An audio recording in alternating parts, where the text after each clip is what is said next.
Bienvenidos una vez más a mi canal. Esta vez le mostraré al sacerdote Luis Toro dándole una enseñanza poderosa y respondiendo preguntas difíciles a este grupo de mujeres que lo invitan a comer y en plena comida le comienzan a lanzar preguntas una tras otra difíciles, a lo cual el sacerdote se ve obligado a responderlas y aclarar las dudas de estas mujeres. Veamos este interesante video, podemos aprender mucho de estas preguntas y las respuestas del sacerdote Luis Toro.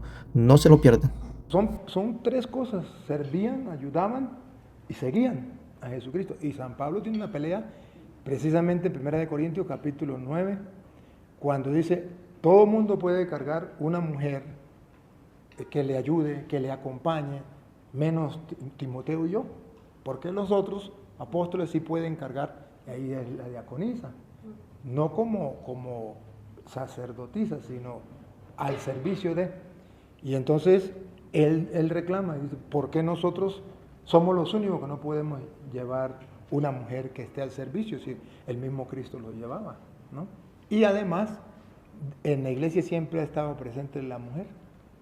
El hombre siempre ha sido como más reacio, como más lejano, y la mujer ha estado más dispuesta a trabajar. Pero está la otra parte teológica. La palabra que usted dijo es una palabra clave: incluir, ¿no? La inclusión. ¿Quién incluyó a la mujer dentro de la sociedad? ¿Quién le dio el valor que la mujer hoy día tiene? Jesucristo. Antes de Jesucristo, la mujer era cero a la izquierda. Para valer, tenía que estar al lado del papá o del esposo. Por eso, de un hombre, de cualquier persona, pero que fuera hombre. Por eso cuando Jesús muere, tiene que decirle a Juan: he ahí a tu madre. Porque no podía dejarla. Si la deja sin un representante varón, vas a ser la mujer más desgraciada de la tierra. Entonces Jesús no podía dejar que su madre fuera la más desgraciada de la tierra. Sin embargo, cuando Él le da el valor a la mujer, que llega a decir: ya no hay diferencia entre hombre y mujer, ¿por qué Él no incluyó? Estamos hablando de inclusión, a la mujer en el orden sacerdotal, cuando en la última cena, que mujeres tenían que estar alrededor y la Virgen María tenía que estar. ¿Por qué en la última cena no permitió Él que estuviese la mujer allí y decirle a la mujer: haga esto en memoria mía? Que ahí es el orden. Él se llama orden sacerdotal porque le dio la orden. Y entonces, al darle la orden, haga esto, y fueron los apóstoles, ¿por qué no mujeres? Cuando Él podía meterle mujeres. Entonces, la razón teológica es porque Él es el representante de Cristo en memoria mía, o sea, hace las veces mía. Segundo, porque va a representar a Cristo el Cordero, sin mancha, pero tenía que ser macho. Y la razón que Cristo fue varón y por qué Cristo le da tanta importancia a la mujer y no la metió allí. Esa es la razón por la cual la iglesia nunca puede permitir la mujer como sacerdotisa, llámese en primer grado, en segundo grado o en tercer grado. Entonces, ahora, como diaconisa, sin el orden sacerdotal, al servicio de la iglesia, bueno, el Papa Francisco lo hizo, ¿no? Ha ido integrando a la mujer y ha pedido a la iglesia que se integre. Eso es lo que se llama diaconisa en el... Justamente tenía esa cuestión también, porque sé que el Papa Francisco en el 2023 y creo que también en el 2016 había hecho investigaciones sobre la posible inclusión de las mujeres en la iglesia. Hoy en día, o sea, ¿qué es lo que se necesitaría? ¿Sería tal vez una cuestión de otro concilio? O... Mi hermana no solo, ella es la mamá de... A la mamá. Mi hermana. De tenerla aquí en la casa. Gracias, ¿Cómo está? gracias, muy gentil, muy amable. O sea, ¿sería la opción de generar un concilio o podría ser decreto directamente del Papa? ¿Para qué? Para, o sea, tener el nombre de diaconisa, ¿no? Porque, o sea, obviamente... No... Ah, sí, ahí sí lo puede hacer, incluso el Papa lo podría hacer, o puede en un concilio también, para recibir solamente el nombre. Sí, pero o sea, no las funciones de sacerdotales, pero no sí, o sea, otro tipo de funciones. Las funciones que la mujer desempeña dentro de la iglesia, que ha desempeñado siempre, pero incluso hay otras que puede desempeñar, y que en algunas partes se le pone mucha barrera. Eso sí puede ser, y eso sí puede existir, y eso es lo que el Papa dejó ahí como abierto el camino Y bien lo ha hecho, que ha dejado abierto ese camino para que exista. Y la iglesia no se niega a eso, solamente que hay quienes se resisten a esa realidad. Pero para no confundir el diaconado en el hombre con el diaconado de la mujer. Ahora, bueno, no es respectivo al tema, pero en esas cuestiones de cambios, o tal, no diría modernización, porque no es una cuestión de ser moderno, sino es una cuestión de cambio. También sé que no se puede dar santos sacramentos a personas que están divorciadas, pero creo que aquí todos en Bolivia, y bueno, me imagino que en Venezuela y en todas partes del mundo hemos visto divorcios que puede ser ya sea, no sé, por engaño, puede ser por X y Z motivos, que las parejas terminan divorciándose, especialmente, yo me especifico en una cuestión, tal vez en un caso de maltrato hacia la mujer, bueno, independientemente. ¿No hay manera de volver a incluirlos dentro de los sacramentos? Como por ejemplo la confesión o el... Es que hay un detalle, mire, miremos la parte esa particular de la pareja. Esa se la plantearon a San Pablo cuando él estaba vivo. 1 Corintios capítulo 7, versículo 1 en adelante. Se lo plantean a San Pablo, le dice, mire, esta situación. Y San Pablo dice, bueno, vamos a observar. Dice, no está permitido que el hombre se separe de la mujer cuando están casados. Tienen que quedarse casaditos. Pero puede ser que por alguna circunstancia, ahí está lo que usted dice, que el hombre sea agresivo o la mujer sea agresiva, lo que sea. Y entonces haya motivo suficiente, hablemos en castellano una vez así, motivo suficiente para que se separen. Y dice San Pablo, entonces sí hay permiso para que se separen, pero con una condición, que se quede sola la persona, que no busque otra pareja. Que entre en celibato. ¿Ah? Que entre en celibato. Que entre en celibato. Entonces, él mismo dice, pero si ve que no se puede quedar solo porque es joven y está en la actividad sexual, ¿cómo se llama? Activa, ¿no? Entonces, que regrese y busque a su pareja. No dio más opciones. El mismo Jesucristo, en San Mateo capítulo 19, cuando le tocaron el tema ese, en el versículo 5, le tocan ese tema y él dice, le plantean, le dice, mire, ¿cómo no se puede permitir el divorcio por cualquier motivo si en el pueblo judío se da el divorcio? Y Moisés le da una carta de divorcio y se podía separar. Y eso le dice, sí, pero eso era por la dureza de su corazón. ¿Qué significa en castellano dureza de corazón? Aquella persona que no quiere hacerle caso a Dios, sino hace su propia voluntad. Pero en el principio no fue así. Entonces nos manda al principio, a lo de la Sagrada Escritura. Y dice, no está permitido que lo que Dios unió, el hombre lo separe. Ahí entonces cuando Jesucristo nos amarra la mano a nosotros, a los obispos y al Papa, nos amarra la mano aquí y dice, lo que Dios unió, que no lo separe, nos quedamos cruzados. Ahí es donde nosotros los sacerdotes a veces lloramos con ustedes, los laicos, y cuando ustedes plantean la situación difícil, lloramos y le decimos, pero este es el porqué. No, a mí ya me dieron hace bastante, gracias. Quisiera ayudarle, me duele, le entiendo perfectamente, pero no puedo hacer más nada, porque esta es la ley del Señor. Viene la segunda pregunta. Y entonces los sacramentos, y no puede comulgar esa persona que esté viviendo con otra pareja, ¿saben? No se puede casar y no puede comulgar. Todos sabemos que usted puede ir a engañar al cura y decir que, o meterse en una iglesia donde no la conozca y comulgar. Pero también sabemos que dice la Biblia en Juan 13, dice la Biblia de Judas. Cuando Judas comulgó, dice, tras del pan entró Satanás. Entonces la iglesia dice, oye, ¿cómo voy a permitir yo que en un fiel entre Satanás tras el pan? Aquello que era para salvación se le convierte en condenación. Entonces la iglesia solamente lo que le dice a la gente, oye, la Biblia dice que no debe. Usted puede hacerlo, pero es para su condenación. ¿Por qué la iglesia prohíbe? Para que usted no caiga en esa condenación de Judas. Sino que usted diga, no, pues entonces mejor me abstengo y voy a hacer voy a ver cómo arreglo mi vida, mi situación. Cuando un sacerdote dice, no, usted puede comulgar, yo le doy permiso, es como decirle a Judas, bueno, comulgue, no importa que se condene. Ese para mí no. Entonces, padre, y todos los que comulgan no quieren decir que estén bien comprometidos con Dios. Tal vez están comulgando para su propia condenación, porque no han hecho una buena confesión y no han estado en gracia, como fue de Judas, ¿no? Lo traicionó a Jesús. Sí, Y pero ustedes no pueden preguntar a sí, ninguno. pero hay un detalle. Hay un detalle que es lo que la iglesia recomienda. Por ejemplo, la iglesia recomienda en el sacramento de la confesión 5 pasos que aquí nos puede ayudar.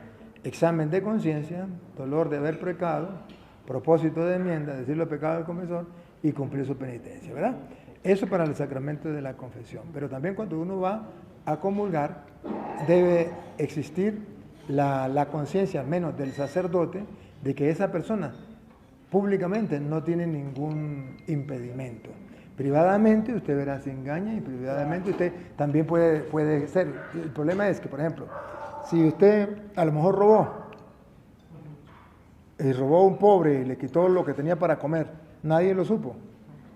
Entonces, ¿cómo hace el sacerdote para decirle, usted no va a comulgar porque usted robó?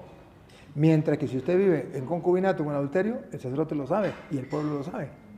Entonces, ¿a quién se le puede prohibir la comunión? A una persona que públicamente se sepa que está viviendo en ese pecado. ¿Ven? Por ejemplo, si viene una persona borracha, usted se tomó y resulta que nadie sabe que usted viene borracha. Yo, sacerdote, me doy cuenta que usted está borracha y usted me pide la comunión, yo tengo que darle la comunión, porque la gente no lo sabe. Ahora, si la gente sabe que usted está borracha, yo puedo no darle la comunión, porque la gente sabe. Pero la mayoría no sabe. Ahí está el problema, en cuestión de los políticos. La iglesia enseña, si hay un político que libremente está diciendo sí al aborto, esa persona no debería comulgar. Y el sacerdote no peca si no le da la comunión, porque es público. Porque es público. El concubinato tampoco es de Dios, ¿no? No puede comulgar. El concubinato tampoco, porque la persona, ¿qué es lo que le impide? ¿Qué es lo que le impide comulgar? El pecado persistente. Miren lo de Judas, ¿se acuerdan de Judas? Jesús le dice, uno de ustedes me va a entregar. Hasta ahí Judas no tenía a lo mejor conciencia de que lo iban a descubrir o que se iba a saber que era él. Y cada uno comienza a decir, ¿seré yo? ¿Seré yo? Y Judas pregunta, ¿seré yo acaso maestro? ¿Cómo haríamos para Y Jesús le dice, tú lo has dicho. Y sin embargo, Judas comulga y entra el diablo en él al comulgar, precisamente porque él ya Jesús le había dicho que él era el que lo iba a traicionar. Es verdad que a lo mejor él no tenía la conciencia muy despierta, pero Jesucristo se la despertó. Y ya los otros apóstoles sabían que era él. Jesús le dijo, tú lo has dicho. Y él comulgó así. Entonces, la iglesia, para evitar ese problema, aconseja. Si la persona dice, pues yo no agarro ese consejo, yo voy y comulgo. Bueno, ese es problema suyo. Pero la iglesia es madre. Y entonces como madre y maestra enseña, y como madre le duele que sus hijos vayan por mal camino. Bueno, ustedes son madres también. ¿Cuántas veces usted le dice a sus hijos no vaya para la calle? Y el hijo le dice, cállese la boca, vaya a dormir usted y yo me voy. ¿Y cómo queda usted? Llorando y no puede hacer nada. Igualmente en la iglesia. La iglesia dice no se puede. Ahora, el problema está en no explicarle a la gente. Porque al no explicarle, la gente dice que es que no me quieren, es que me odian, es que no me aceptan, es que esto, es que aquello. En cambio, cuando se le explica, la gente por convicción dice, no, es que yo no estoy preparado. Y es entonces cuando comienza a surgir un cambio. Es cuando viene la conversión, cuando yo descubro cuál es mi pecado y entonces hay una transformación en mi vida que se llama conversión a la luz de la palabra.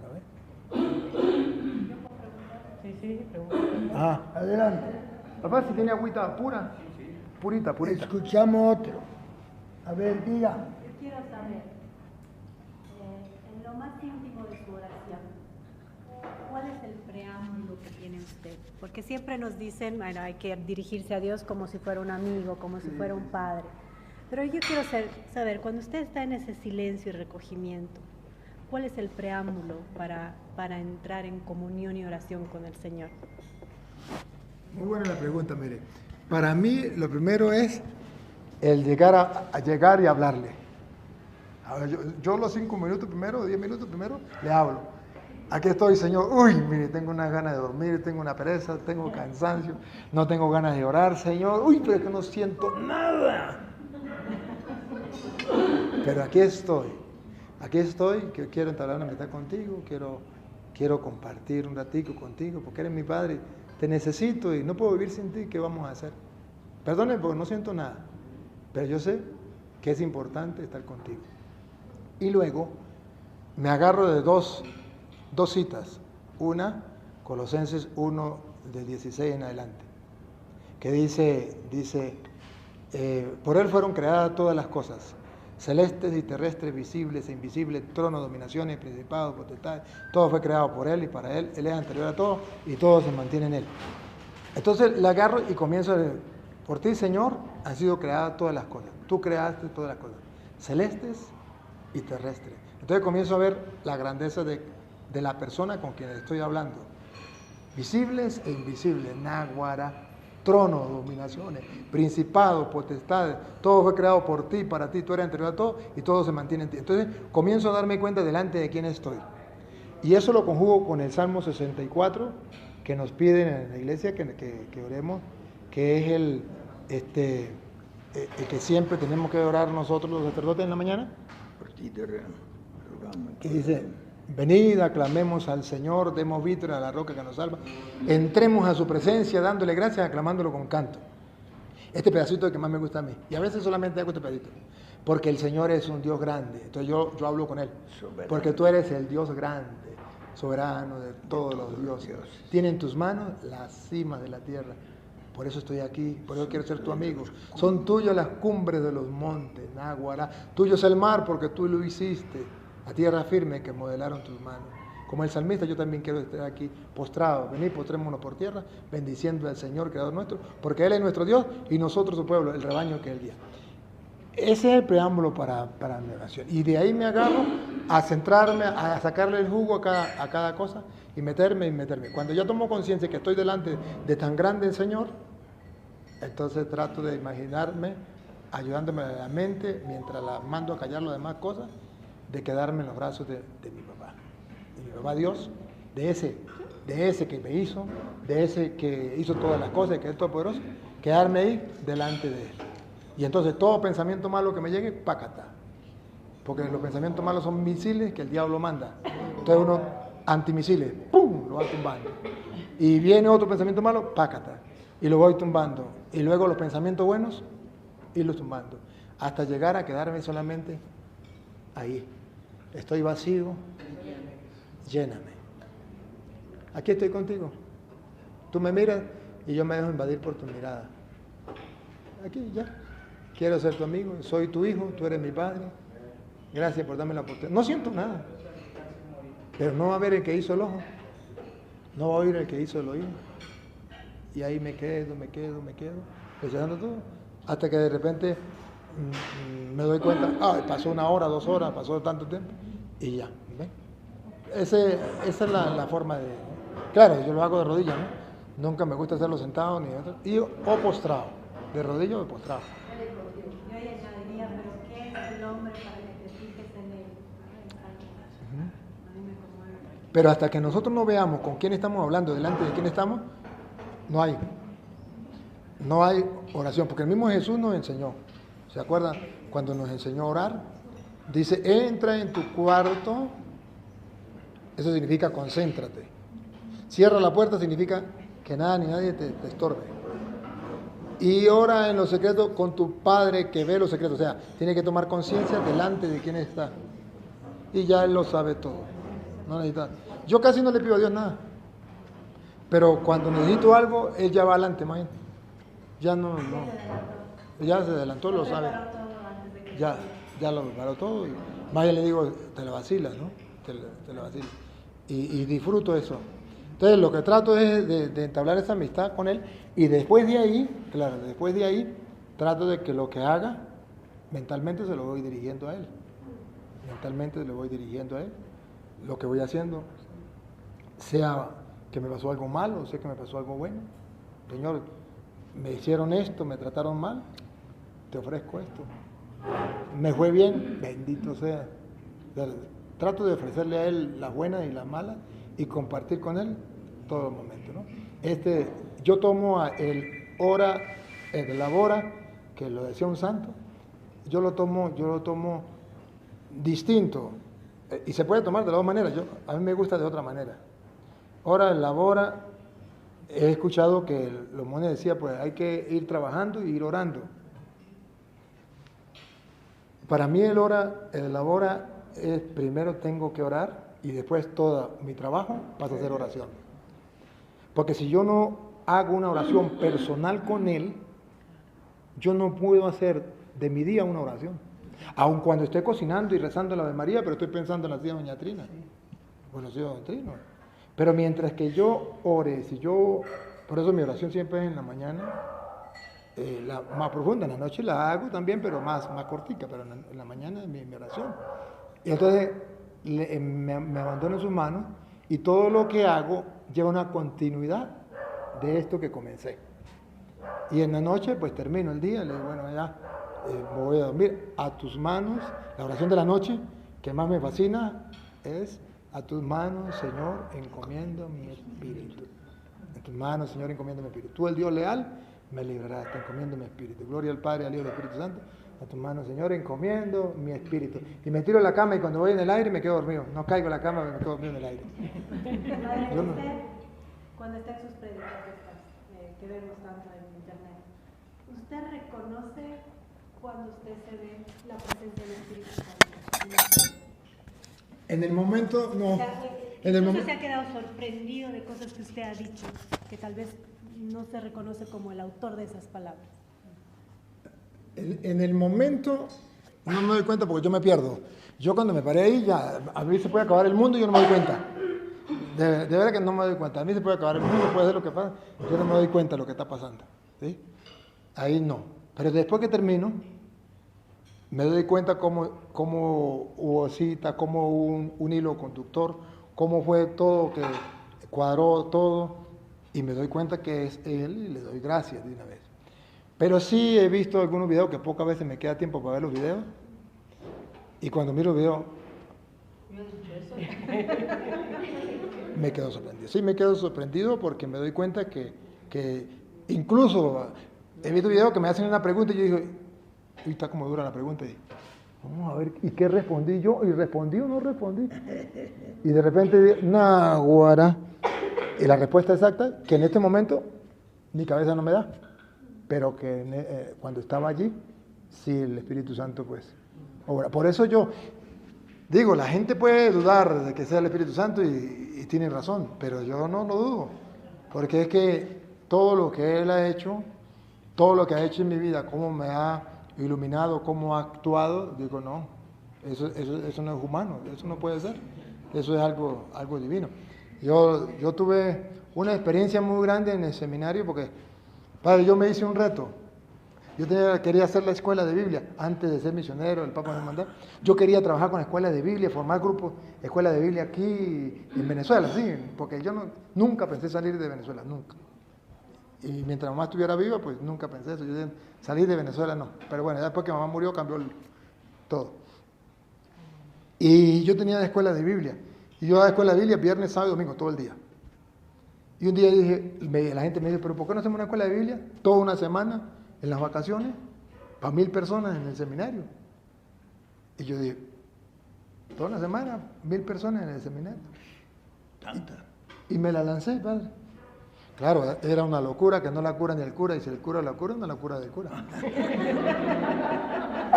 Era algo que humanamente yo después me puse a pensar cuando el director espiritual mío me dijo, usted sabe lo que va a hacer, usted está loco. Una semana y la levantada a las 6 de la mañana y la acostada a las 10 de la noche. Y durante el tiempo, ¿cuántos grupos de canto, de animación contrató? Dije, ninguno. ¿Y cuánto vienen a ayudarle a predicar? Ninguno.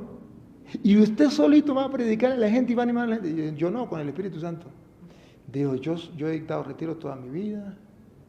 Y mire que después de una hora ya uno se le acaban las palabras y ya la gente se cansa y tal. Y yo le dije, pues bueno, pues yo voy en nombre de Dios.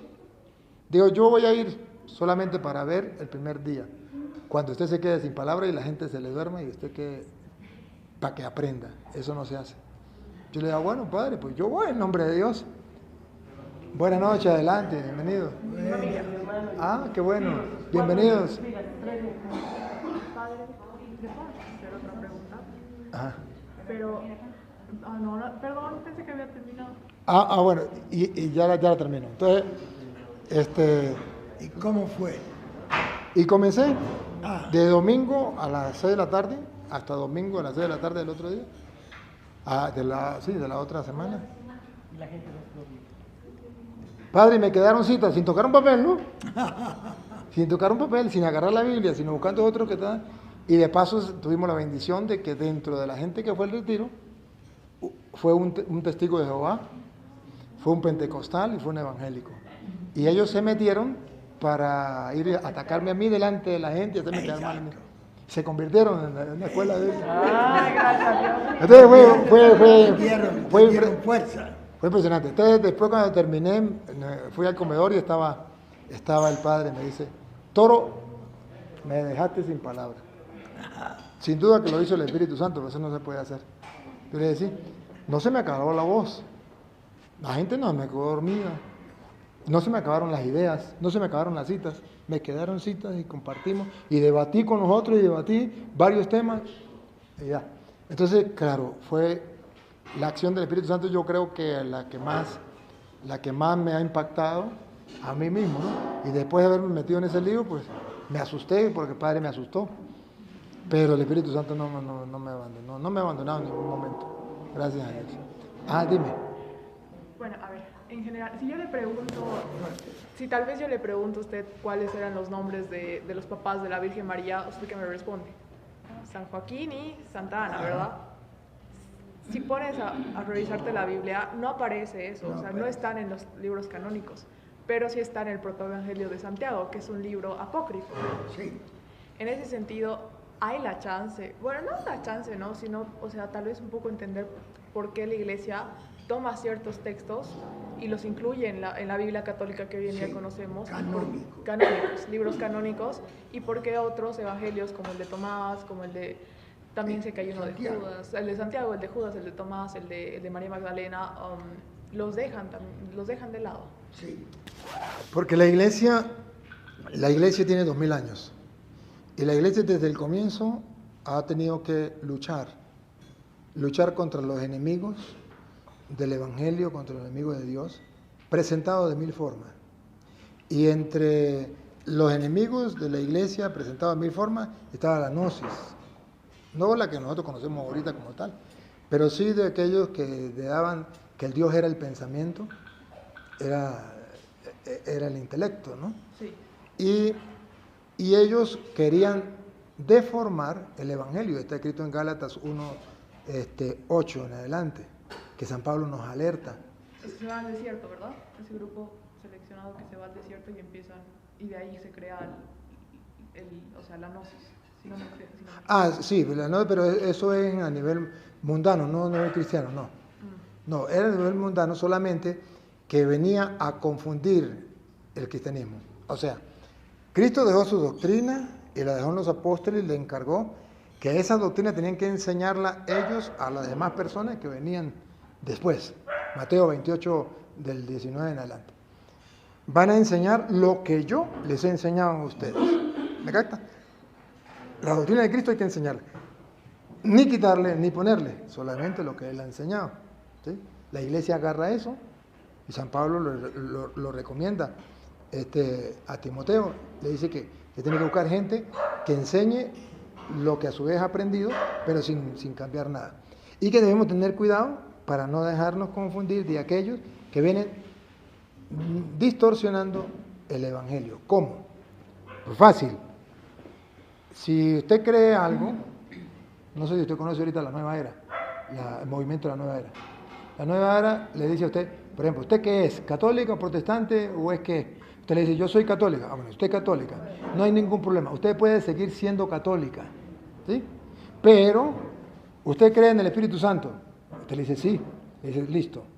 Ahora, Bueno, hasta este momento, ¿qué tal le ha parecido la enseñanza del sacerdote Luis Toro y las preguntas de estas mujeres? Se enfocaron bastante en el hecho de que en la Iglesia Católica no se ve mucho la mujer sacerdotisa o no se toma el papel de una mujer, digamos, tanto en la Iglesia Católica. ¿Por qué? Entonces todas se enfocaron como mucho en ese punto y el sacerdote fue tan amable de explicar el motivo del por qué no se aceptan, por decirlo así, una mujer sacerdota o algo por el estilo. Sigamos viendo el video. con mentiras. ¿Sí? Para hacer medias verdades, para confundir a la gente, para que la gente no se diera cuenta que estaban directamente en contra del Evangelio. Entonces, en ese tiempo estaban los padres de la iglesia. Vienen los apóstoles, después de ellos viene la continuación, lo que lo continúa de ellos, y ellos se enfrentan a esa gente y le dicen, no, así no es. El Evangelio tiene que ser puro. De ahí que San Pedro dice, tienen que tomar la leche no adulterada de la palabra de Dios. ¿Ves? ¿Por qué? Porque la estaban adulterando y no podía. Entonces la iglesia dice, bueno, vamos a depurar esto. ¿Quiénes son los que están adulterando la leche? Estos van descubriendo que es la gnosis. Y la gnosis describe el Evangelio de Judas, el de Santiago, el otro Apocalipsis que hay, todo eso, de María Magdalena. Eso es la gnosis que lo escribe, no es el cristianismo. Es la gnosis. Ahora, ¿por qué algunas cosas, se acuerda que le dije medias verdades? ¿Por qué algunas cosas se toman de esos libros si no son inspirados por Dios? Porque ahí hay medias verdades. Las medias verdades se toman. Cuando se comprueba que va con lo que se llamaba la tradición. Entonces se comprueba que verdaderamente la tradición va con esto, entonces dice, aceptamos esto. Esto es, podríamos decir, el pedacito de queso que no tiene veneno. Cuando usted va a matar un ratón, usted le echa un poquito de veneno al queso, ¿verdad? Para poderlo agarrar. Entonces usted dice, mira, este pedacito no tiene veneno, agarremos esto. Y por eso esos libros no fueron permitidos en la iglesia, pero fue los primeros apóstoles, los primeros padres de la iglesia que depuraron eso, y gracias a ellos no nos engañaron. Entonces no se puede permitir, porque no es que usted me diga, es que ese libro lo escribió Santiago, o ese libro lo escribió Judas. No, ellos no. Fue la nueva era, no, perdón, la gnosis, como hoy la nueva era que están metiendo, les pongo la comparación a la nueva era, para engañar a los cristianos. Entonces los cristianos dijeron, no, esto no es así, esto es falso. Y por eso esos libros no se van a permitir como revelados por Dios, nunca se van a integrar al canon de la iglesia, jamás, porque se sabe de dónde vienen. Claro, porque sé que hay algunos libros apócrifos que sí se incluyen en la iglesia ortodoxa o en la iglesia etiopiana, ¿no? Por ejemplo, el libro de Noxis incluye todo el libro en la iglesia etiopiana. Y el sí aparece en la Biblia, específicamente en la parte de Génesis, ¿no? Pero lo mismo, el nombre. Cuando la iglesia no lo permite, es porque es un título que precisamente, a ver, le pongo el ejemplo para que usted me entienda mejor. Usted ha leído la historia y sabe de cuándo nacen los evangélicos, ¿verdad? 1520 con Martín Lutero aproximadamente, ¿sí? Sí. Y ahí la Reforma Protestante, ¿sí? ¿Qué título agarran ellos? Cristianos. Y entonces, pero el título que ellos agarran, lo agarran a partir del protestantismo, de la Reforma, y se agarran ese título, se pone el título de cristianos evangélicos. Y usted va a la Biblia y lee que en Hechos 11:26 es donde llaman por primera vez a los discípulos de Jesús, los llaman cristianos. Entonces te dice, oye, aquí en Hechos dice que los llamaban cristianos y estos son cristianos, entonces ellos son los que vienen de Cristo. Si usted sabe la historia, usted dice, no, ellos nacieron con Martín Lutero y se pusieron ese nombre porque lo encontraron en la Biblia y para engañar a los tontos, se ponen ese nombre para engañar. Entonces usted descubrió dónde está la maldad. Él es lo mismo en eso. ¿El libro de Enoc existe, se nombra en la Biblia? Sí, sí se nombra. Pero los estudios que hizo la iglesia con ese libro, se dio cuenta que ese libro no es el de Enoc. Entonces lo rechaza. Ahora, los otros lo aceptan porque dice, a nosotros nos parece que sí. Bueno, ese es el problema de ustedes. Pero la iglesia dice, no. Si un día la iglesia encontrara el libro de Enoc y comprobara que efectivamente viene desde esa época, ¿sabe que ahorita científicamente se puede comprobar que viene? La iglesia no tiene ningún problema en admitirlo, en incluirlo, pero que conste que viene de allá. No porque una persona diga, este es el libro de Enoc, o este es el libro de los reyes, o de los no sé qué, ven, que otros libros, terceros de los reyes. Claro, porque en esa cuestión hay libros apócrifos que, o sea, por dato histórico, se ve que se crean antes que incluso libros canónicos, ¿no? Porque la Biblia se crean, ¿no?, después de la muerte de Cristo y con los primeros cristianos, está escrito en griego. Entonces, justamente por eso iba también mi duda, ¿no? Porque se sabe que hay libros apócrifos más antiguos que los libros canónicos. Sí, ¿y se llaman apócrifos? ¿Por qué? Apócrifo significa secreto. Secreto, ¿no? oscuro. Prohibido. Oscuro. No hay, más que secreto, no es secreto, más que todo es oscuro. Su origen es oscuro. Y por eso es apócrifo. ¿Aportar un poquito a esa respuesta? ¿Ah? ¿Puedo aportar un poquito? Ajá. Los libros apócrifos a veces creen que son prohibidos, ¿no? En realidad esos libros, los canónicos, han entrado porque también los mencionaban los apóstoles y Jesús. Todos esos libros están mencionados, por eso son canónicos. Y otra cosa es que a veces esos apócrifos cuentan cosas como muy fantásticas, ¿no? Como que Jesús convirtió no sé qué en unos pajaritos o algo así, que no aportan al mensaje de la salvación, ¿no? O sea, porque Juan dice, hay muchas cosas que todavía podrían contarse y que no entrarían en todos los libros del mundo, pero en esos apócrifos a veces cuentan cosas fantásticas que no hacen a nuestra salvación, ¿no? Y gracias. Pero no solamente eso. Los apócrifos, cuando no van en el hilo con la doctrina, hay una confusión. Entonces, por ejemplo, miremos a María Magdalena, que María Magdalena fue la mujer de Jesucristo. Choca con los evangelios, con los 4 evangelios. Choca con las cartas, choca con todo. Entonces quiere decir que esa doctrina no es verídica. Y si esa doctrina es verídica, las demás son falsas. Entonces los otros 27 libros son falsos. Entonces nos quedamos con ese. Porque esa doctrina es totalmente distinta. Entonces la iglesia dice, no, esa es la que enseñaban los apóstoles, eso es lo que enseñaba la iglesia primitiva. No. Entonces quiere decir que ese libro no lo hizo ningún cristiano. Ahí también tengo otra cuestionante en referencia a eso, porque, o sea, si hay cuestiones de la Biblia que los católicos los tomamos como metáforas y hay otras que las tomamos como verdaderas o ciertas, ¿no? Entonces, ¿cómo hacemos justamente para diferenciar de qué vamos a tomar como verdaderos, sí, al pie de la letra, o qué vamos a tomarlo como que, bueno, lo ha hablado como una cuestión metafórica o una parábola para dar a entender ciertos significados? Por ejemplo, creo que es en Juan 14, cuando Jesús habla acerca de un príncipe, que lo podemos revisar después en la Biblia, y mi pregunta es, o sea, ¿eso lo puedo tomar como una parábola, como una metáfora, o lo puedo tomar así como tal cual, o sea, que realmente va a venir? Ajá. ¿Y cómo hace la Iglesia Católica esa distinción? Pues sí, normalmente hay detrás de cada, llamémoslo así, frase o versículo, capítulo, hay un trasfondo teológico que hay que buscar y ahí es donde está el trabajo de la teología, ¿verdad? Pero hay cosas que son claras y que no se necesita teología. Al que le haga un mal, tú hazle un bien. No necesita teología. Perdona y serás perdonado. No necesita teología. O sea, es así. Ama a tu prójimo como a ti mismo. No necesita teología, ahí no hay parábola, ahí no hay nada. Objetivo. Eso es objetivo. Ajá. Entonces, lo que es objetivo de la enseñanza de Jesús, en la vida cristiana como tal, nada. Todo así como está.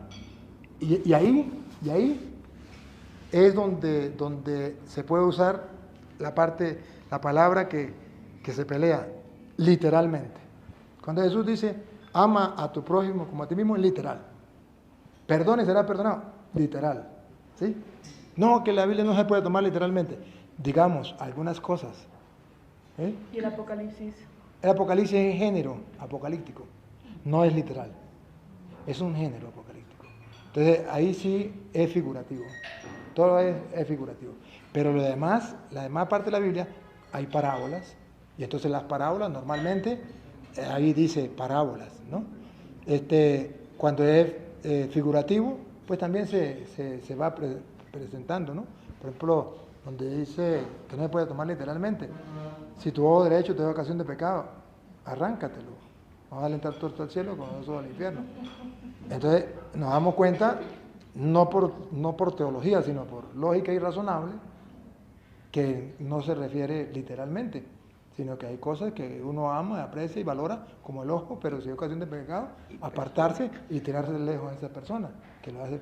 Pero entonces, cuando usted dice, ¿y qué es lo que sí y qué es lo que no? Entonces ahí es donde juega un papel importante el maestro. Ahí es donde juega un papel importante lo que llama magisterio de la iglesia. Entonces, por eso entonces cuando San Pedro dice, 2 de Pedro 1:20, nadie puede interpretar las escrituras por su propia cuenta. Y nadie es nadie. Y si usted se llama nadie, usted tampoco. Y es el error de los protestantes. Que el protestante interpreta la escritura por su propia cuenta. A su conveniencia. Entonces cuando él quiere, pues agarra, esto es una parábola. O esto es simbólico. ¿No está? ¿Ves? Pero... y caemos, por ejemplo, en el caso de la Eucaristía, que los protestantes dicen, eso es simbólico.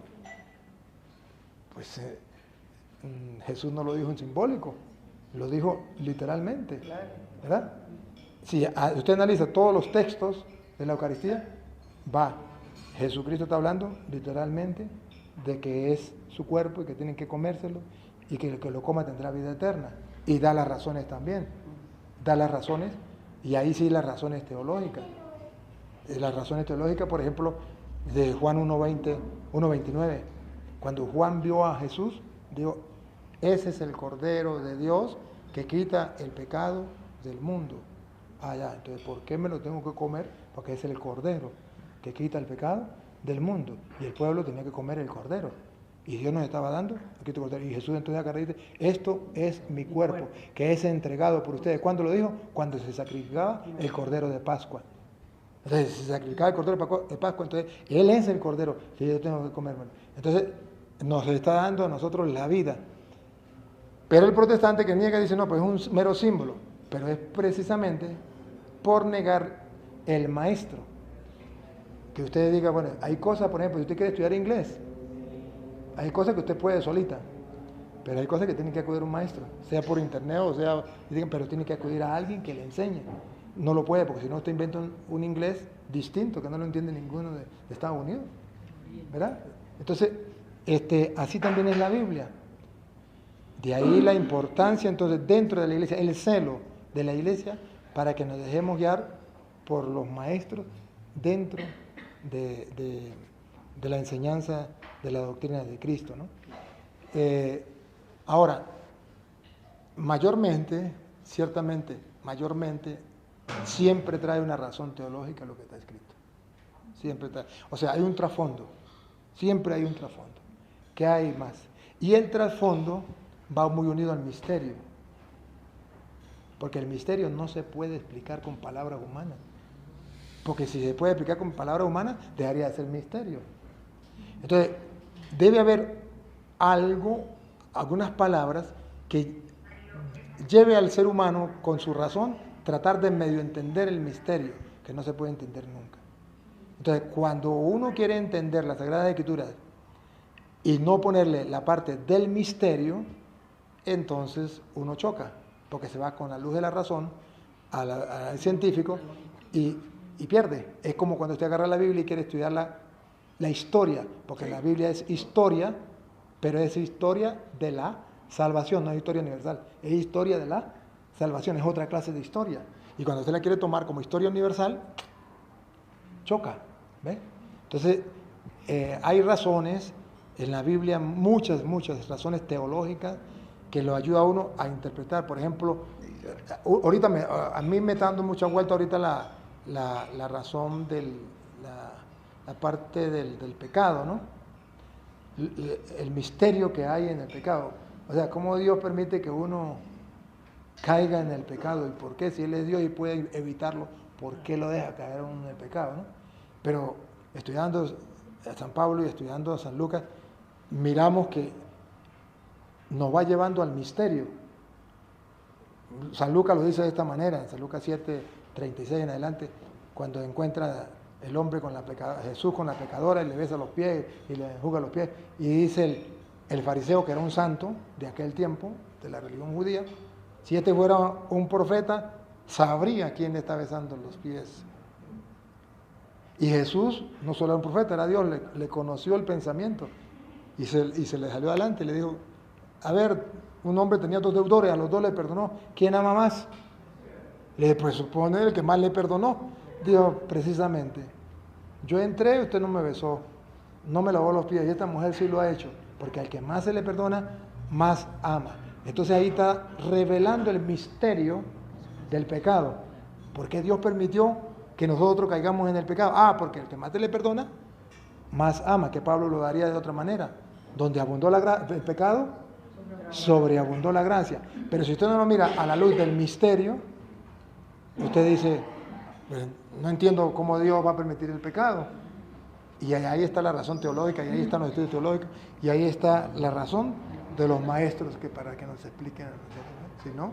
Feliz culpa. Feliz culpa que mereció tan gran Redentor. Salvador.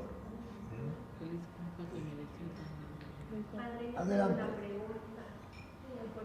pregunta, Era Lorena, Ana Lorena. Isabel.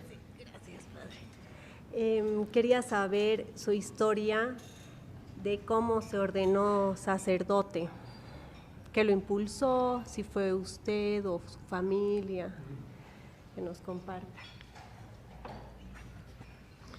A mí mire, yo le voy a decir la verdad.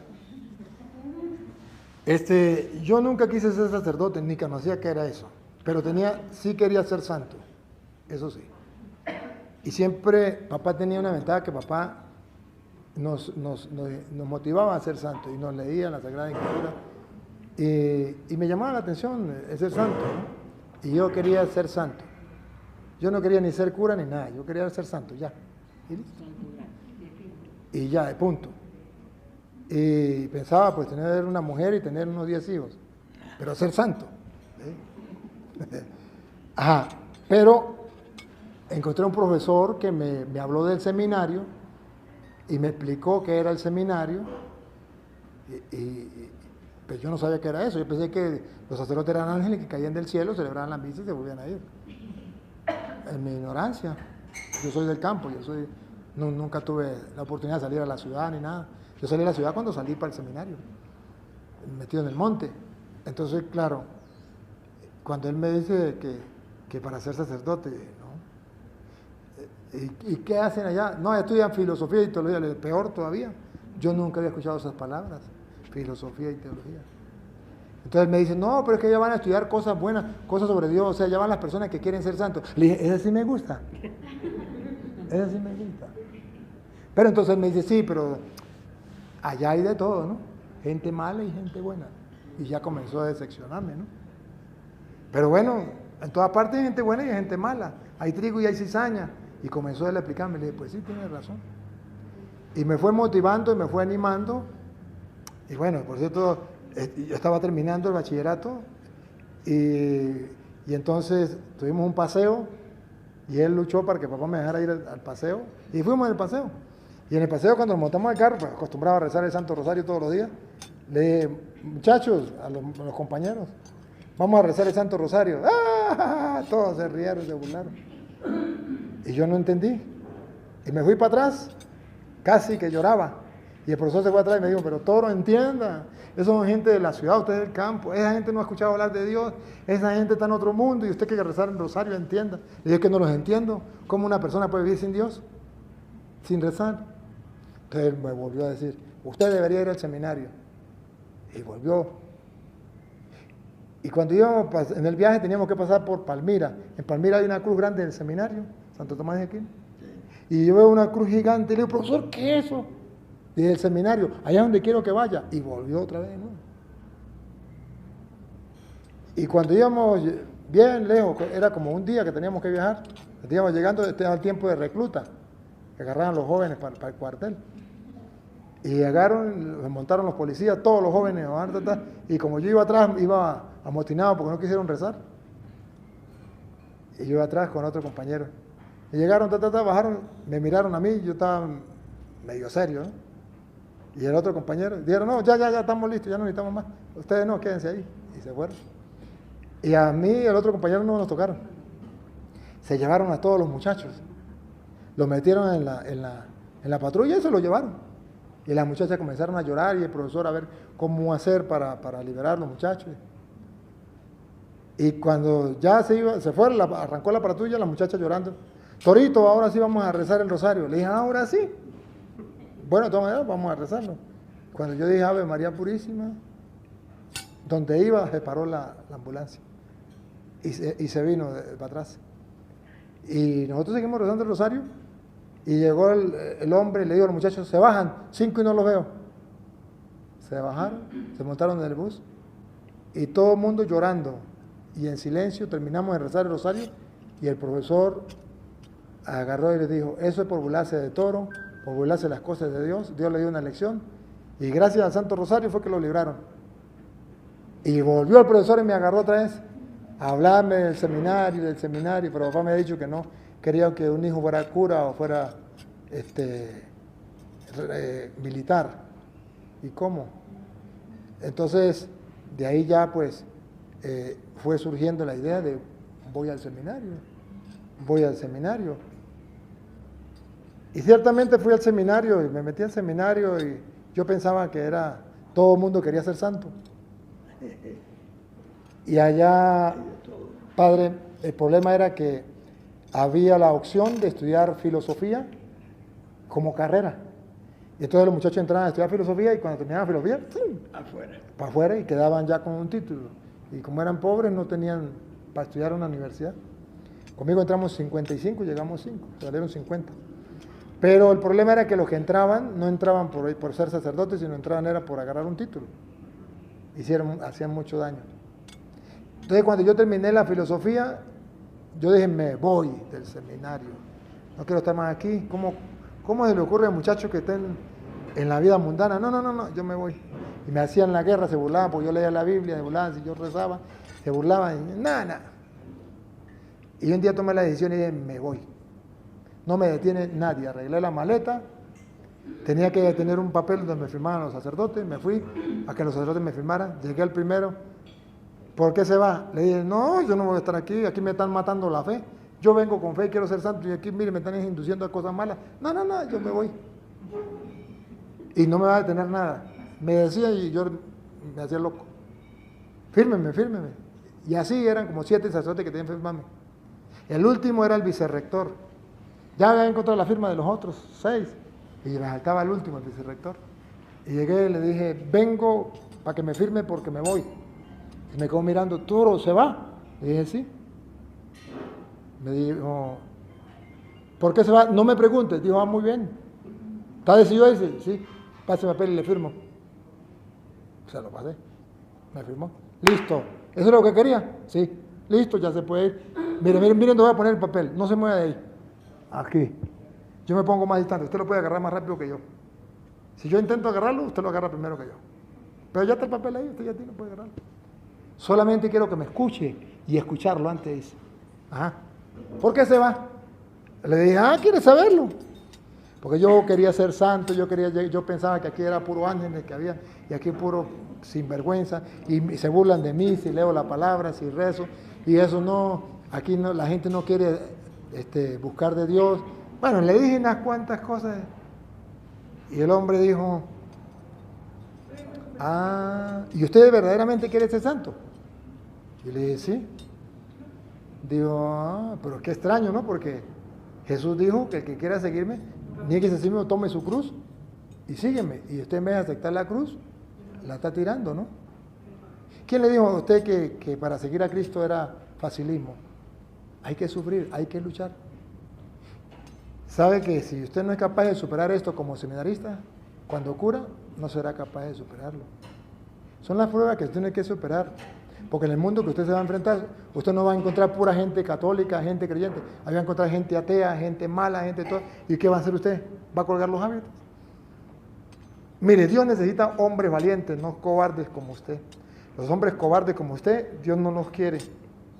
Lárguese del seminario, porque para ser santos necesita hombres valientes, capaces de decidir dar la vida por Cristo y de superar todos los obstáculos y vencerlo. Pero usted ya veo que es un cobarde. Se me va del seminario ya, no lo quiero ver aquí.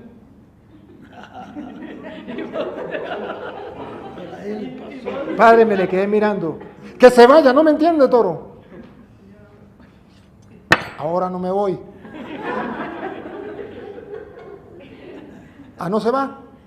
No. Dijo, pues si no se va, entonces sí puede llegar a ser un hombre de Dios y sí puede llegar a ser santo.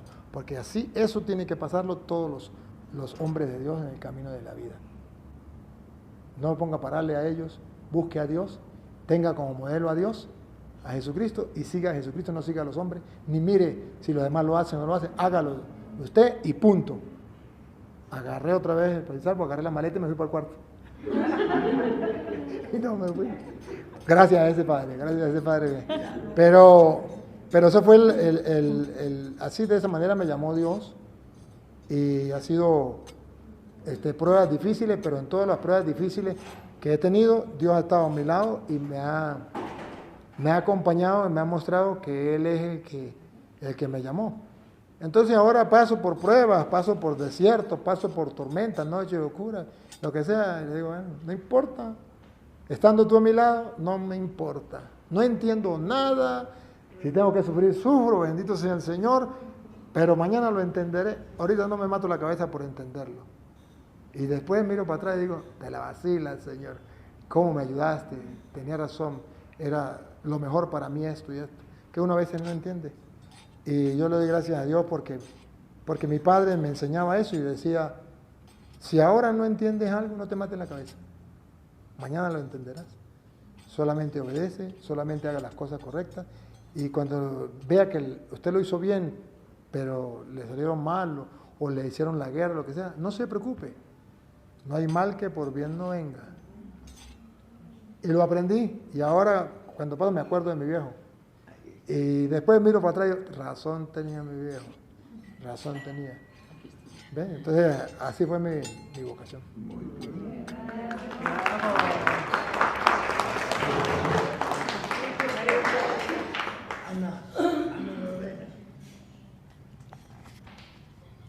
Padre, a ver, tengo una persona muy cercana que me hace esta pregunta y no sé cómo responder. Él, su mamá es evangélica y sus hermanas también se convirtieron. Y cuando yo le hablo, ¿no?, con mucha pasión de la Iglesia Católica y de la defensa de la fe, él me dice, las religiones dividen, como que yo me tengo que empezar a relativizar más todo, porque me dice, estás dividiendo, ¿no? En lugar de unir, estás dividiendo. Entonces, a ver, ¿qué respondería usted ante esta persona?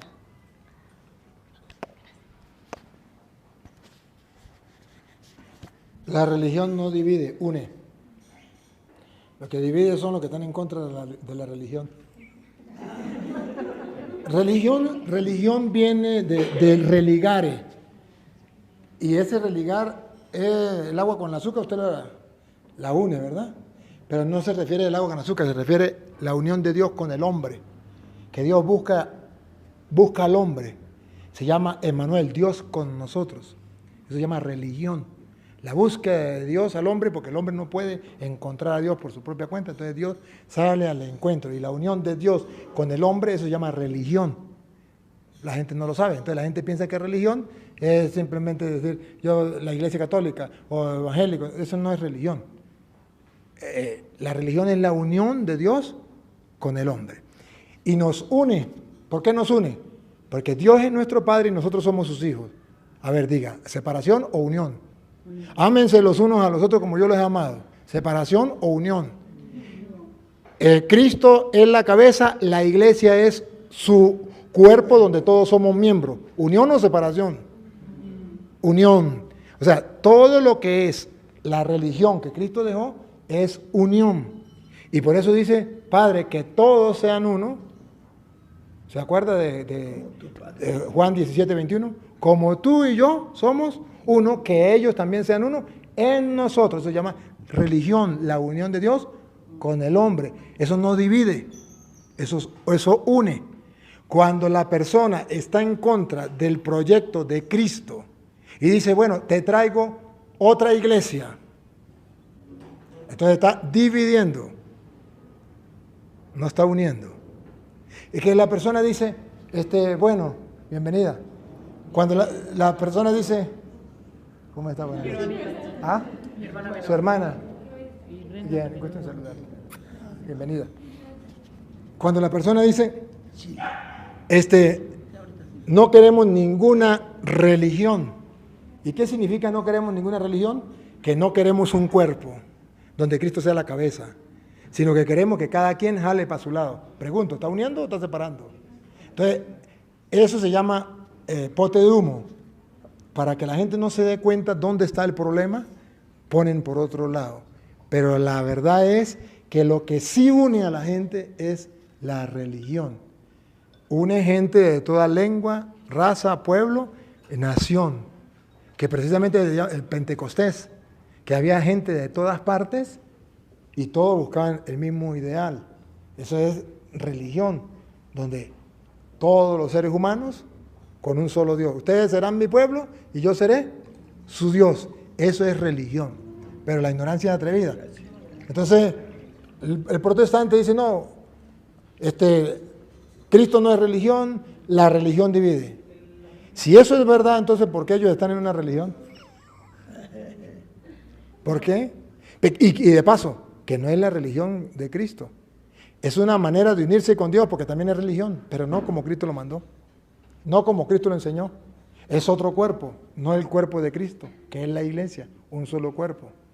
Entonces, ahí va dividiendo, va separando. Incluso hasta el año 1520, los cristianos estábamos unidos. ¿Quién los separó? Un protestante. ¿Y quién sigue separando? Los mismos evangélicos que pelearon con el pastor y fundan otra iglesia. ¿O no?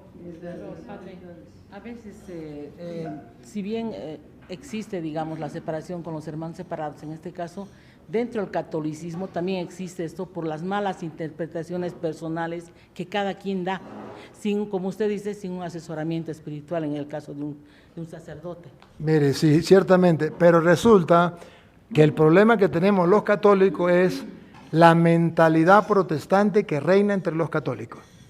Sin querer, la influencia de los protestantes se ha metido en la mente católica. Eso de estar dividido y de, por ejemplo, de no aceptar el Papa, de aquello que dicen, ese no es el Papa, ese es el antipapa. Yo soy católico, pero ese es el antipapa, ese es el anticristo. Eso es mentalidad protestante. Yo vivo mi fe a mi manera. Yo creo en Dios, pero yo no voy a misa, pero yo vivo mi fe a mi manera. Eso es protestante. Yo soy católico, pero yo imágenes en mi casa no quiero. Los curas no. Los curas no sé qué, los curas no qué más. Bueno, eso es protestante. O sea, la mentalidad protestante se ha metido en la mente de la gente. Porque ¿qué es lo que escucha la gente? Los protestantes. Música protestante. Canales protestantes. Enseñanzas protestantes. Hasta cultos que van protestantes. Díganme, ¿quién da los estudios de Biblia? Los protestantes. Pero padre, una pregunta, o sea, obviamente sí hay una separación de parte de los protestantes actualmente, pero antes la iglesia ya se dividió en el concilio de Nicea entre ortodoxos y católicos. Entonces, a pesar de que hubo una división, nunca entre la Iglesia Ortodoxa y la Iglesia Católica, nunca hubo esa separación como los protestantes. La Iglesia Católica le dice a usted, si usted está en una parte donde no hay sacerdote católico, usted puede confesar con un sacerdote ortodoxo, no hay ningún problema. Y puede recibir los sacramentos con él, ¿verdad? Y la Iglesia Católica lo reconoce y la Ortodoxa se reconoce, es sucesión apostólica y no hay ningún problema. Simplemente diversidad, pero no hay división y separación como tal, no la hay. Hay la unión. En la fe, en la doctrina, hay la unión. Con los ortodoxos. Pero con los protestantes no, porque el protestante sí trae división. ¿Anglicanos también dice? Anglicanos no. Anglicanos sí hay división. No es pregunta, padre, solo que quería comentarle algo. Yo pertenezco a Movimientos Pro Vida y trabajo mucho con pastores. Y algo que yo he notado es la división que reina entre ellos. Ellos no se soportan entre iglesias, porque cada uno se cree la iglesia elegida y el resto están equivocados. Entonces, exacto, y es impresionante la división que hay entre los protestantes. Y como usted decía hace rato, cada cual interpreta la palabra según lo que entienden. Entonces, no hay una formación profunda en la teología. Por eso es que cada día nacen más y más y más y más iglesias. Pero algo que se puede destacar, o sea, para la gente que a veces no puede discernir cuál es la iglesia de Cristo, es que ellos están más divididos que en el infierno, porque no se soportan, o sea, no se los puede unir y les pesa mucho más caer en el redil católico, porque nosotros, a pesar de nuestras diferencias, estamos unidos, o sea, obedecemos a una cabeza y al final terminan viniendo a nuestro redil y es su peor tormento. Solo eso quería compartir, padre. Sí. Padre, bueno, yo soy catequista y como sabe, los jóvenes ahora están al pie del cañón, ¿no? Averiguando todo. Entonces, justamente hace una semana, cuando estábamos explicando esto del Dios creador y el Dios Padre, uno de mis jóvenes levantó la mano y me dice, Caro, quisiera que me digas por qué es que en la iglesia se dice que el lenguaje de la creación de Adán y Eva no ha sido real, se utiliza como un lenguaje imaginario, y que no es ficticio, o sea, en el catecismo dice que se ha utilizado como algo ficticio, no figurativo, es algo. Entonces yo la verdad no he podido responderle, tampoco quería darle de mi opinión personal, le dije, mira, yo voy a investigar. Te agradezco por la pregunta y estuve investigando un poco, pero yo quería preguntarle cómo yo le puedo explicar esto a mi joven, eso por un lado, y dos, mis jóvenes chocan mucho con el tema de la confesión. ¿Por qué? Porque tienen muy malas experiencias con los sacerdotes. Esto es un tema que realmente no es primera vez que lo escucho, pero ¿qué sucede? Yo entiendo que cuando tú te vas a confesar, la confesión lo que hace es que tú te reconcilias con el Señor, ¿verdad? Y tienes que entender y aislar el pensamiento de que estás haciéndote a confesar con un sacerdote. Pero he tenido varios jóvenes que han tenido una experiencia de que se han preparado muy bien, van y el sacerdote, uno, les dice que está bien lo que han hecho, dos, o les dice, apúrate, no tengo tiempo, rápido dime. O simplemente les dicen, ya, te absuelvo, listo, no has hecho nada. Entonces ellos me dicen, ¿cómo yo voy a querer acercarme al sacramento de la reconciliación si he tenido una mala experiencia con un sacerdote? Y no solamente es uno, son varios que ahorita manejan esa mentalidad. Entonces tenía esas dos cuestionantes. Y además te dicen también que no es pecado, o sea, les dicen que no es pecado. Bueno, la primera, pues, lo que decíamos hace rato, en la iglesia existe, en la Biblia, la historia de la salvación, que no es una historia universal. Entonces, cuando buscamos la historia, a ver, ¿dónde nació Adán? A ver, ¿dónde fue que vivió Adán? ¿Dónde fue que vivió Eva? ¿Dónde fue? Nos vamos a estrellar porque no es la historia universal, es la historia de la salvación. Y la historia de la salvación significa cómo se narra una historia, cómo Dios va llevando al ser humano y lo va guiando al punto de mostrarle que venimos de Él y que de Él dependemos, y cómo si nos apartamos de Él, qué nos pasa, y si vamos con Él, qué nos pasa. Todo es la historia de un pueblo que pasa a ser la historia de todos los pueblos y la historia de cada uno de nosotros particularmente. Entonces, si lo vemos como historia de la salvación, entonces podemos sacar de allí la enseñanza teológica que hay detrás de Adán y detrás de Eva, ¿sí? Sin ningún problema, si existió allí o si existió allá, o si no existió, o si sí existió, sino la historia de la salvación. Cómo Dios me va a salvar a mí y cómo va a salvar a su pueblo a través de esta historia sagrada que se narra allí. Y en cuanto a la confesión, me ha metido una cachetada a pata de oreja, digo, allá en Venezuela. Si el protestantismo ha tocado a los laicos, el protestantismo ha tocado a los sacerdotes. Son ideas protestantes. Pero es que los sacerdotes no vienen de otro planeta, vienen de este planeta. Y la mayoría de sacerdotes también tienen familiares protestantes, amigos protestantes, que los atacan también y que les dicen, y que si no hay quien les oriente también y les vaya lo que llama es la formación continua, permanente. Pero, entonces, hay momentos donde dice, pues, estos dicen esto, pues vamos a creer también lo mismo, o vamos a repetir como loro. Y saben que si el diablo ataca a los laicos, 1000 veces más ataca a los sacerdotes.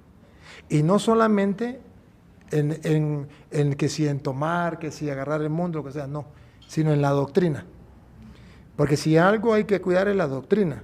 Y si algo el diablo está atacando para sacar a Cristo del camino, es la doctrina.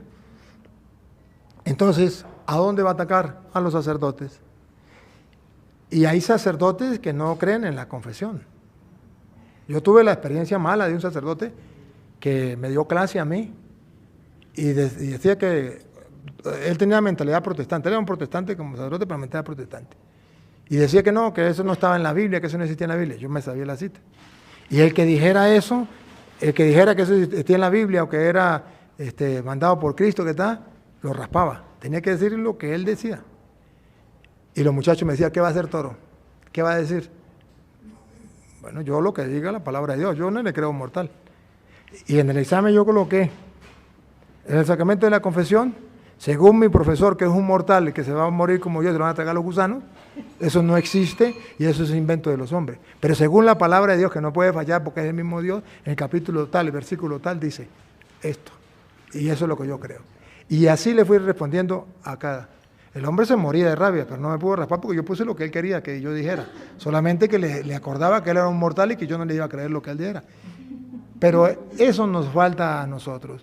Ahora, hay un problema en la mentalidad sacerdotal ahorita por el ambiente que contagia no solamente a los laicos, sino también a los sacerdotes. Y hay sacerdotes que en la mentalidad protestante, pues me confieso directamente con Dios, eso no hay ningún problema. O también la mentalidad mundana, pues el relativismo, eso no hay que darle importancia, no hay que exagerar tampoco, eso es ni pecado, eso ni pecado es. Entonces, eso es un relativismo que está haciendo sufrir a los miembros de la iglesia. Y ahí es donde está la importancia del catequista. ¿Sabe por qué? Porque el cura no le va a dar catequesis a los niños. Usted sí. ¿Quién es la maestra? Usted. El cura, si acaso una vez que el niño vaya a misa y diga algo, el niño lo escuchó, pero usted todo el tiempo lo tiene en la catequesis, entonces usted lo va formando. Entonces, ahí es donde dice el Papa San Juan Pablo II, que era el momento de los laicos. Llega el momento de los laicos. Porque resulta que a un laico yo le puedo aconsejar y le puedo decir esto es así, y se deja corregir y busca. Pero a un sacerdote, ¿quién lo corrige? Loro viejo no aprende a hablar. Pero no me refiero a todos, sí. Me refiero a algunos y que es la mentalidad de ahora. Yo ya soy cura, yo ya me las sé todas, entonces es un gran problema. Y luego el otro problema es el no ser fiel a la doctrina de la iglesia.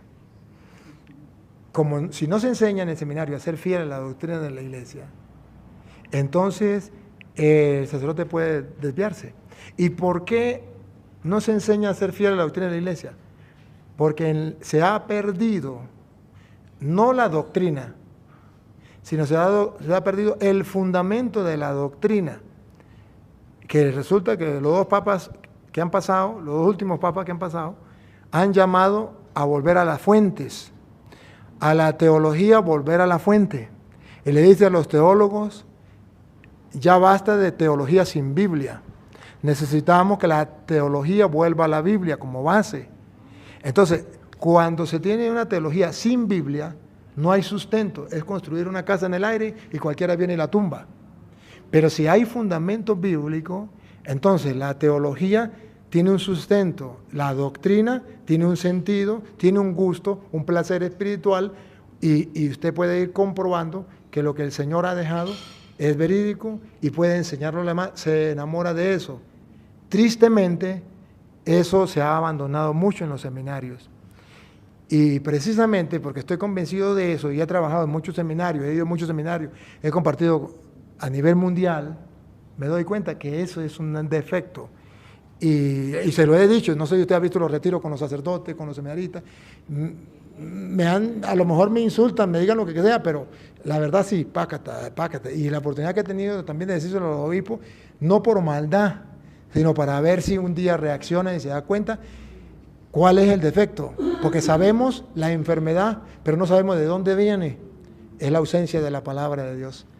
Para que el muchacho crezca con una convicción plena de que eso no es palabra de hombre, que eso es palabra de Dios. Por ejemplo, a mí puede venir cualquiera, venga el teólogo que sea y decirme toda la mentira que quiera. Yo me le río en la cara. Si no está en la Biblia y si no es la doctrina de la iglesia, diga lo que quiera y me le río. Pero es que es teólogo, es que a mí qué me importa, pregúnteme si me importa. No, porque la doctrina de la iglesia es única y es siempre constante y no se puede cambiar.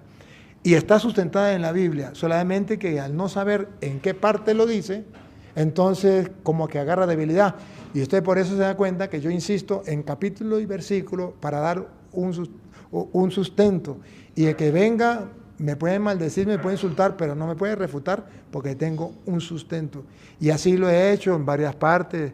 Yo tuve un encuentro en Roma con algunos sacerdotes de teología y hablaban de tal cosa. Me tuve que parar con la Biblia. No, la Biblia dice esto, usted me perdona, pero la Biblia dice esto y habíamos representantes de 80 países del mundo y tuve que enfrentarle y decir, mire, esto dice la palabra del Señor. Mi respeto hacia usted, pero a usted no le creo, porque esa no es la doctrina de la iglesia ni está sustentada en la Biblia. La Biblia dice esto. Entonces necesitamos eso. Y cuando nosotros callamos por miedo, para no tener problemas, pues como yo no tengo miedo a perder nada, ni nada, yo simplemente no busco agradar a nadie. Yo cuando doy la enseñanza, yo no busco agradar a nadie, solamente a Dios, antes que a los hombres. Y eso me ha llevado, pues, me ha dado mucha libertad y no tengo nada que perder. Y el día en que me diga, usted se calla, me callo. Y el día en que usted me diga, usted mándeme por donde quiera. Pero ya hice lo que tenía que hacer y ya, listo, ¿no? Pero es necesario que lo hagamos. Sí es un problema que tenemos, pero entonces usted tiene que orientarle a los niños. Y ahí es donde tiene que la función del maestro, decirle, te vas a encontrar con esto y te vas a encontrar con esto. Te vas a encontrar sacerdotes que no creen en la confesión y sacerdotes que sí creen en la confesión. Sacerdotes que te escuchan y sacerdotes que no te escuchan. Sacerdotes que te dan la solución para salir rápido y sacerdotes que hacen la oración de liberación para poder liberar del pecado. Pero hay que decirle al joven para que no lo sorprenda, sino que cuando él encontró un sacerdote de esa clase, diga, mi maestra ya me dijo que de esta clase existía, pues voy a buscar otro que no sea de esta clase. ¿Ven? ¿Qué podemos decirle al sacerdote si nosotros como catequistas estamos enseñando, por ejemplo, de que es pecado el no ir a misa y fiestas de guardar como nos manda la iglesia? Y también que una persona divorciada, lo que estábamos hablando, no puede comulgar si ya está viviendo con otra persona. Y también explicarle a la persona esa que está divorciada de decir, porque hay una encíclica de nuestro Santo Padre Juan Pablo II, los divorciados vueltos a casar, ¿cierto? Si están vueltos a casar, entonces tienen que vivir con un amor ágape o cumplir la castidad. ¿Y qué podemos contestarles? No podríamos faltarle al respeto a estamos hablando, pensando de que nos va a apoyar, él viene y nos dice, no, esos son escrúpulos. Cierto. ¿Cómo vas a venir a decir tú eso? Y tú eres catequista, pero hay que ser más condescendiente. Entonces, ¿qué podemos decir? Mire, faltar el respeto, nosotros a veces confundimos faltar el respeto a decir la verdad o a evangelizar. No tenemos que aclarar las cosas. Faltar el respeto es que yo trate mal al sacerdote, lo insulte, le miente a la madre, lo mande para el infierno, quién sabe para dónde. Yo puedo escuchar al sacerdote, si hace la pregunta, el sacerdote dice, y yo con respeto, padre, con el respeto que usted merece, pero la doctrina de la iglesia no es esa, la enseñanza de Cristo no es esa. Se le respeta, pero no estoy de acuerdo. Puso la pauta, aclaró, el niño se dio cuenta o la persona se dio cuenta que eso, usted no le faltó el respeto. El que está faltando el respeto en todo caso es el sacerdote queriéndole destruir la fe. Pero entonces usted simplemente marca la pauta. La iglesia enseña esto y tiene que saber que es la enseñanza de la iglesia. Enseña esto, usted no lo quiere enseñar, bueno, cada quien hace, pero usted dijo, ¿dónde está el problema? En callar. En callar está el problema. Y si usted lo dice de buena manera, usted nunca le ha faltado el respeto. Y eso que usted le dice de buena manera, cuando el sacerdote acueste a dormir, por mucha conciencia sucia que tenga, eso comienza a darle. Y si usted ora por él, eso comienza a transformarle. Y usted puede evangelizar a un sacerdote. Porque los sacerdotes también necesitamos ser evangelizados. Y que nos recuerden la palabra del Señor y que nos ayuden con la oración. Entonces necesitamos eso, que precisamente esto es lo que los laicos hoy tienen que enfrentarse. Antes, la mayoría de sacerdotes se preocupaban por ser leales a Dios, a la iglesia, a la doctrina y enseñar cabalmente las cosas y mantener la conciencia recta. Hoy día hay sacerdotes que eso no le importa. Hay sacerdotes que están mirando a ver cómo congraciar a la gente, cómo no tener problemas con nadie, cómo agradarle al mundo. Y Dios es rico en misericordia, tendrá que tener misericordia de mí. Entonces, hay problemas. Entonces el laico tiene que enfrentarse en esa situación. Antes no había problema porque usted iba confiadamente al sacerdote. Ahorita usted ya no puede ir confiadamente al sacerdote. Usted va confiadamente y cuando el sacerdote le diga algo en contra de los mandatos de Dios, en contra de lo que tiene la iglesia, usted ya tiene que no odiarlo, ni insultarlo, ni mucho menos, pero ya decir, ya veo que este sacerdote es del otro bando. Porque hay de los dos bandos, o si no, porque la Biblia presenta a Judas, si no hay otro de otro bando, por algo. Bueno, yo soy psicólogo, ¿ya? He trabajado mucho con sacerdotes, también he hecho diagnósticos de personalidad a sacerdotes que me han invitado para que haga los informes, ¿no? Pero aparte, digamos, de la formación espiritual, bíblico, todo lo que usted dice que es lo correcto, hay cosas que dentro de los seminaristas que están a punto de ser sacerdotes no han elaborado ciertos conflictos, igual que los catequistas tal vez, hay conflictos personales que no los elaboran. Entonces eso van proyectando hacia la gente. Entonces yo pienso para servir a Dios hay que ser realmente espiritualmente bien formados, bíblicamente bien formados, para tener ese cambio también, ¿no? Por ejemplo, a mí me tocaba un sacerdote que estaba a punto de ser sacerdote. Yo hice un diagnóstico de personalidad donde él proyectaba cierta agresividad y cosas así que eran malos para un sacerdote, ¿no? Pero sin embargo, llegó uno de los monseñores y me dice, Consuelo, muéstrame el informe, y él trajo un informe de 5 años antes de que ingrese al seminario, presentaba las mismas características. Él, dentro de esa formación seminarista, no había cambiado nada. Yo pienso que ahí también, no sé, ahí está la falla, aparte, digamos, ¿no? Sí, porque somos humanos y a nosotros, sacerdotes también, el medio ambiente nos absorbe y somos hijos de la cultura y lo que sea, y tenemos que luchar contra eso. Y precisamente ahí es donde está la importancia de cultivar la vida espiritual, oracional y bíblica, para alimentarnos de lo que dice Jesús, no solo de pan vive el hombre, sino de toda palabra que sale de la boca de Dios. Y entonces, ¿cuál es el problema? Que hay sacerdotes que nunca leen la Biblia y que nunca han leído la Biblia, y nadie da lo que no tiene. Entonces, ¿cómo se moldea esa alma? ¿Y cómo puede moldear a otros si no se ha dejado moldear? Puede tener el querer, pero con eso no basta. La recta intención nos lleva a comprometernos. Tenemos que comprometernos. Y entonces ahí sí podemos ver claras las cosas. Porque uno, en la palabra de Dios tenemos la gracia divina, que en la palabra de Dios está todo. ¿Qué se debe hacer? ¿Qué no se debe hacer?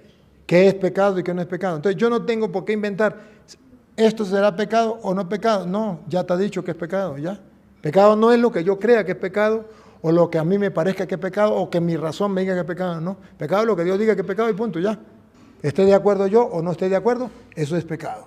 Entonces yo tengo que aprenderlo, pero ciertamente hay deficiencia en el seminario, y yo siempre llamo a los formadores de los seminarios la atención y les digo, oye, hagamos lo humanamente posible para que los muchachos sean más espirituales. Oren más, lean la palabra de Dios más, porque en el seminario, al menos cuando yo estudié, se premiaba el muchacho que sacara 20, aunque fuera a punta de copiarse. O sea, ¿cómo se explica eso? El muchacho que fuera mejor deportista. ¿Cómo se explica eso? Pero aquel muchacho que le gustara leer la Biblia, que le gustara orar, ese es un santurrón, ahí sí. Mire el santurrón, todo el tiempo con los ojos arriba, ahí sí. Burlándose, es el hazmerreír de todos. Entonces, si esto no se siembra un deseo de buscar las cosas espirituales y las cosas de Dios, vamos a seguir con ese problema.